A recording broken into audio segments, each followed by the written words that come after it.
आपल्या सर्वांचे मनापासून आभार यासाठी की काल माझा वाढदिवस होता. त्या वाढदिवसानिमित्त आपण सर्वजणांनी मला भरभरून शुभेच्छा दिल्या.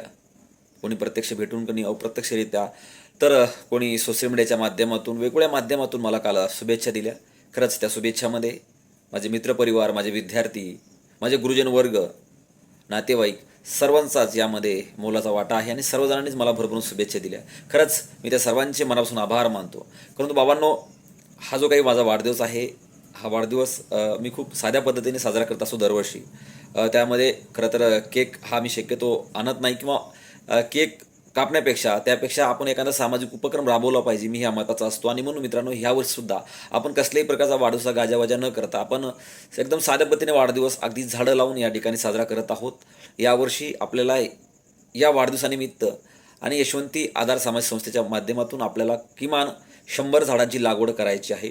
खरं तर झाडं ह्यासाठी लावायचे की यावेळेस आपण पाहिलं आहे की प्रचंड मोठा उन्हाचा चटका आपण सगळ्यांनी सहन केला आहे. उष्णतेचं वातावरण खूप मोठं तयार झालं होतं आणि निसर्गाची हानी प्रचंड होत चाललेली आहे. बघत आहोत की आपण झाडं हे झपाट्याने तोडले जात आहेत.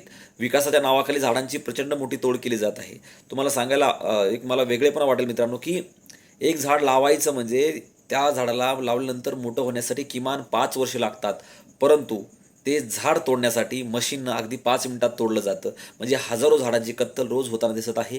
आज उन्हाळ्यामध्ये आपल्याला खरी झाडाची किंमत कळते. ज्यावेळेस आपण सावली शोधायला प्रयत्न करतो, त्यावेळेस आपण लांब दिसताना एखादं झाड बघतो आणि झाडापाशी जाऊन निवांत बसतो. ज्यावेळेस पाणी पितो, त्यावेळेस आपल्याला त्या सावलीची किंमत खरी कळायला लागते. परंतु मित्रांनो, ते झाड आपल्या पूर्वजांनी कोणीतरी कितीतरी वर्षा अगोदर लावलेलं होतं आणि त्यामुळे त्याची सावली आपल्याला पाहायला मिळत आहे. परंतु येणाऱ्या पुढच्या पिढीसाठी जर सावली आपल्या करून ठेवायची असेल तर किमान आपण झाडं लावलीच पाहिजे, जेणेकरून पुढच्या पिढीसाठी त्याचा नक्कीच फायदा होईल. आपण ज्या पिढीनं लावलेल्या झाडांचा फायदा घेतोय हा आयता आहे मित्रांनो. असे किती लोक असतील की ते स्वतःच झाड लावून ते स्वतःच झाडाच्या सावलीमध्ये राहतात. असे क्वचित काही लोक असतील. परंतु बाबांनो, मी तर म्हणेल की आपल्या देशातल्या प्रत्येक मुलांनी त्याच्या वाढदिवसानिमित्त किमान एक झाड लावलं, कमीत कमी एक लावलं तरी पण खूप मोठी गोष्ट होईल मित्रांनो. तर प्रत्येकाने एक झाड लावलं तर कोटीवर झाडं आपल्याला लागतील, झाडं वाढवले जातील. खरंच मित्रांनो, मी तर म्हणले एक नका 10 झाडं लावा, काय फरक पडतोय. झाडावर आपण उपकार करत नाही, उलट तेच आपल्यावर उपकार करतात. त्या माध्यमातून आपला ऑक्सिजन मिळतोय, त्या माध्यमातून आपल्या बऱ्याचशा गोष्टी मिळत आहेत मित्रांनो. त्यामुळं प्रत्येकाने झाडं लावले पाहिजे आणि म्हणून मी संकल्प केला आहे वाढदिवसानिमित्त की यावर्षी मी किमान 100 झाडांची लागवड करणार आहे आणि भविष्य काळामध्ये संस्थेच्या वतीने दरवर्षी किमान 100 झाडं, अशा पद्धतीने येत्या काही काळामध्ये 10,000 झाडांचा संकल्प आम्हाला लवकरच पूर्ण करायचा आहे.